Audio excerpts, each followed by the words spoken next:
నమస్కారం సత్యవాణి మ్యామ్. నమస్కారం రోజా. మ్యామ్, ఈ రోజు మనం మాట్లాడుకునే టాపిక్ ఏంటండి? చంద్రగ్రహణం గురించి మాట్లాడదాం అనుకుంటున్నాం. గ్రహణమా? అవునండి, 3వ తారీఖున గ్రహణం అంటున్నారు. నమః. మార్చి 3 పౌర్ణమి రోజు హోలీ. ఆ హోలీతో పాటు మనకి సంపూర్ణ చంద్రగ్రహణం కూడా ఉంది.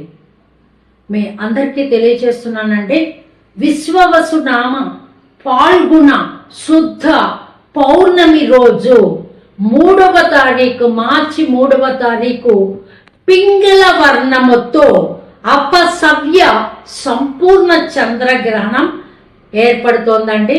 ఇది భారతదేశం అంతా కూడా కనిపిస్తుంది. నియమాలను పాటిస్తూ విధి విధానాలు జరుపుకోవలసి ఉంటుంది. భయపడవలసిన పని లేదు. ఏది కూడా ఇది పుణ్యకాలమే, భయపడవలసిన పని లేదండి. టైమింగ్స్ జాగ్రత్తగా వినండి. దాన్ని చిన్న నియమాలను పాటిస్తే చాలు. టైమింగ్స్ కనుక చూస్తే ఆ రోజు మధ్యాహ్నం 3:20 పడుతుందండి. దాన్నే స్పర్శకాలం అంటాం. ఆ తర్వాత మధ్యకాలం అంటే కంప్లీట్గా ఆ యొక్క చంద్రగ్రహణం 5:03 సంపూర్ణంగా పట్టేస్తుందన్నమాట. ఆ తర్వాత వదిలే కాలాన్ని మోక్షకాలం అంటామండి మనం. అది 6:47 జాగ్రత్తగా టైం మరొకసారి జాగ్రత్తగా వినండి. స్పర్శకాలం అంటే సూర్యగ్రహణము చంద్రగ్రహణము పట్టే కాలం 3:20. మధ్యకాలం అంటే కంప్లీట్గా ఆ చంద్ర బింబం కనిపించకుండా పోయేది 5:03. మోక్షకాలం 6:47. క్లియర్గా విన్నారు కదా. ఈ గ్రహణ ప్రభావం ఏ రాశుల మీద ఉంటుందండి? ఏ నక్షత్రాలలో ఎక్కువగా దాని యొక్క ప్రభావాన్ని చూపిస్తాయి అంటే, ఎక్కువగా ప్రభావాన్ని చూపించేవి 2 నక్షత్రాలు మాత్రమే. మఖ, పుబ్బ నక్షత్రాలు. ఇవి ఏ రాశిలోకి వస్తాయి? సింహ, కర్కాటక రాశిలోకి వస్తాయండి. వీళ్ళు డైరెక్ట్గా వెళ్ళి చంద్రుడిని చూడకుండా ఉండటమే మంచిదని నేను చెప్తాను. ఆ తర్వాత ఎక్కడెక్కడ ఇది కనిపిస్తుంది అంటే, భారతదేశంలో కనిపిస్తుంది, బంగ్లాదేశ్లో కనిపిస్తుంది, China, Germany, Italy, Australia, Indonesia, ఇలా పలు ప్రాంతాలలో ఇది కనిపిస్తోందండి. కాబట్టి ఇది భయపడవలసిన సమయము కాదు, ఇది పుణ్యకాలమే. మేడం, గ్రహణ టైంలో మనము దేవుణ్ణి ఎందుకు ఆరాధించాలి? ఆ సమయంలో ముఖ్యంగా ఆ సమయాన్ని వినియోగించుకోవలసిన వాళ్ళు ఎవరు అంటే, ఉపదేశాన్ని పొందినవారు, వేద పఠన చేసేవారు, ఉపాసన తీసుకుంటారు చూడండి. అలాంటి వారు చక్కగా జప తపాలు చేసుకుంటూ ఆ ఉపాసన, ఆ మంత్రాన్ని కనుక పదే పదే జపించటం వలన వాళ్ళకి 1000 రెట్లు ఫలితాలని ఇస్తుంది. కాబట్టి ఇది పుణ్యకాలమే కదా, భయపడాల్సిన అవసరం లేదు కదా. మిగిలిన వాళ్ళు మీకు వచ్చిన స్తోత్రాలు చక్కగా తలస్నానం చేసుకోండి. పట్టిన సమయం నుంచి మీరు తలస్నానం చేసుకున్న తర్వాత మీరు చక్కగా ఇవన్నీ చదువుకోవచ్చు. మీకు వచ్చిన జపాలు, తపాలు, స్తోత్రాలు అన్నీ చేసుకోండి. మీకు ఎటువంటి నష్టము చేకూరదు. చంద్రుడు మనసుకు కారకుడు. వెన్నెలని ఇచ్చే చంద్రుడు మనసుకు కారకుడు. కాబట్టి మీరు సంకల్ప బలంతో చక్కగా ఆ సమయంలో కనుక ఆ దినం మొత్తము కూడా ఏవి చేయవచ్చు, ఏవి చేయరాదు చూసుకొని ఆ విధంగా మీరు పాటించండి. ఆ తర్వాత ఆ సమయంలో గర్భిణీ స్త్రీలు ఒకళ్ళు, చిన్న పిల్లలు ఒకళ్ళు, అందరికి గర్భిణీ స్త్రీలకి మాత్రము బాగా నియమాలు పాటించాల్సి ఉంటుందండి. ముఖ్యంగా ఈ రాశి వాళ్ళు ఇంకా ఎక్కువ నియమాలు. ఎవరు? మఖ, పుబ్బ నక్షత్రం కలిగిన సింహ, కర్కాటక రాశి వాళ్ళు ఎక్కువగా జాగ్రత్త పడాలి. బయటికి రాకూడదు. ఆ చంద్రుడిని చూడటానికి అసలే వీలుండదండి. ఆ తర్వాత మరి ఎవరికి కలిసి వస్తుందండి? ఏమంటే ఇద్దరికి కలిసి రాదు అన్నారు, 2 రాసులు చెప్పారు. ఓకే, మరి ఎవరికి కలిసి వస్తుంది? కలిసి వస్తుందండి మేషరాశికి, కుంభరాశి వారికి ఈ చంద్రగ్రహణం బాగా కలిసి వస్తుందండి. కాబట్టి గమనించుకోండి, వీరందరికీ కూడా మంచి కాలం ఉంది ముందు. కాబట్టి సముద్ర తీర ప్రాంతంలో వారు మీద వాళ్ళ మనసు మీద ఎక్కువ ప్రభావాన్ని చూపిస్తాయండి. జపాలు, తపాలు, హోమాలు, స్నానాలు చక్కగా ఈ కార్యక్రమాలు చేసుకుంటూ ఉండేవాళ్ళు చేసుకోండి. ఎందుకు అంటే ఇప్పుడు ఏమీ చేయకుండానే సూర్య శక్తితో సోలార్ నడుస్తుందా లేదా? ఎవరన్నా ఏ కరెంట్ అన్నా మనం వైర్లు పెడుతున్నామా? సోలార్ నడుస్తుంది కదా. అలాగే చంద్రుడు మన మనసు మీద కూడా ప్రభావాన్ని చూపిస్తాడండి. కాబట్టి ఏ రాశుల వాళ్ళని ఏ విధంగా ఉండమన్నామో, ఎవరిని జాగ్రత్త తీసుకోమన్నామో వారందరూ కూడా మనసు మీద ప్రభావం కలగకుండా ఉండటాని కోసం అనేసి ఏం చేయాలి? జాగ్రత్తగా మీకు నచ్చిన అష్టోత్తరాలు అవన్నీ దైవ నామంతో మీరు టైంని గడపండి. లేకుంటే కనుక చంద్రుడు మనసుకి కారకుడు అని చెప్పాను నేను. మనసుకు కారకుడు కాబట్టి ఏం చేస్తుంది? మనసు మీద ప్రభావం చూపిస్తుందండి. నర దృష్టి బాగా వస్తుందండి. ఈ కొంతమంది చెడ్డవి చేతబళ్ళని అవన్నీ చేస్తూ ఉంటారు. ఫిట్స్ రావటాలు అవన్నీ ఉంటాయండి. ఇవన్నీ కూడా ఎక్కువగా పౌర్ణమి అమావాస్య మీరు గమనిస్తే కనుక పౌర్ణమి అమావాస్య ఈ సమయాలలో బాగా లేక ఫిట్స్ రావటాలు, నరదృష్టి, చేతబళ్ళు చేయటాలు ఇవన్నీ ఎక్కువగా పౌర్ణమి అమావాస్య సమయంలోనే ఎక్కువగా జరుగుతూ ఉంటాయండి.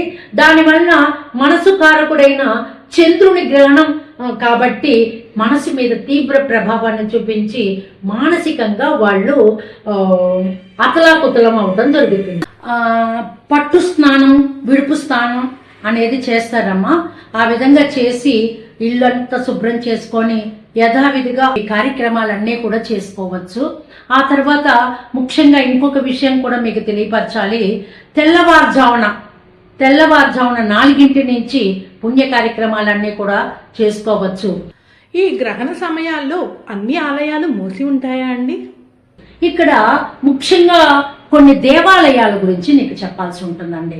ఆ సమయంలో గ్రహణ సమయంలో దేవాలయాల గురించి ఇక్కడ కొన్ని దేవాలయాలని అంటే ఇప్పుడు తిరుపతి వెంకటేశ్వర స్వామి దేవాలయాన్ని కూడా ఈ చంద్రగ్రహణం సందర్భంగా మార్నింగ్ 8 గంటల దాకా చేయాల్సిన పనులన్నీ చేసిన తర్వాత మూసివేయడం జరుగుతోంది.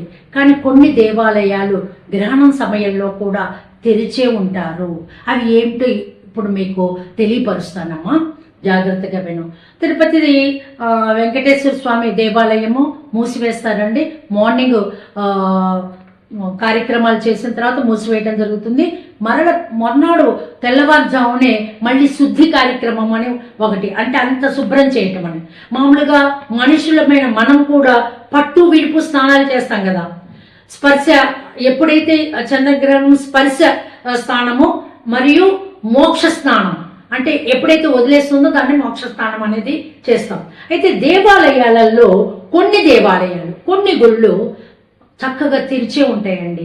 వాటి గురించి ఇప్పుడు మాట్లాడుతున్నానమ్మా, జాగ్రత్తగా విను. ఏంటి అంటే అది ఆంధ్రప్రదేశ్లో ఉన్న శ్రీకాళహస్తీశ్వర దేవాలయం. ఆ ఆలయం ఓపెనే ఉంటుంది. కారణం ఏమిటి అంటే అక్కడ రాహుకేతువులకి పూజలు జరుగుతాయి కాబట్టి రాహుకేతువు ఈ గ్రహణాలకు పట్టడం అనేది వాటి వల్లే కాబట్టి ఆ ప్రసిద్ధి చెందిన ఆ క్షేత్రంలో రాహుకేతువులకి పూజలు చేస్తారండి. ఎందుకు ఆ విధంగా వాటికి చేయవలసిన పూజలు చేయటం వలన అక్కడ ఉండే వాయులింగేశ్వరుడు అనే లింగేశ్వరుడికి కూడా అభిషేకం చేయటం వలన రాహుకేతువుల శక్తిని నియంత్రించవచ్చు అని ఒక నమ్మకం. అది రాహుకేతువుల శక్తిని నియంత్రించటానికి వాయులింగేశ్వర స్వామికి ఆ యొక్క క్షేత్రంలో ఎక్కడ శ్రీకాళహస్తీశ్వర క్షేత్రంలో అభిషేకం చేయటం జరుగుతుంది. కాబట్టి అది తెరిచే ఉంటుందమ్మా.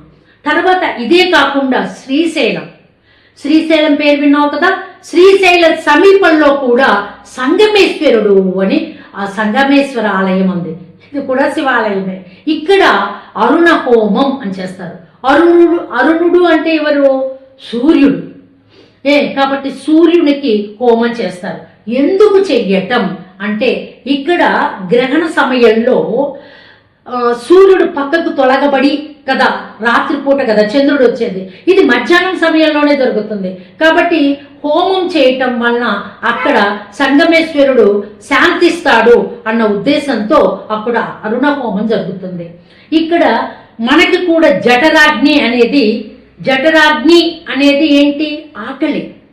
జఠరము అంటే ఆకలి వేస్తుంది. ఆకలి వేసినప్పుడు అన్నం తింటాం మనం.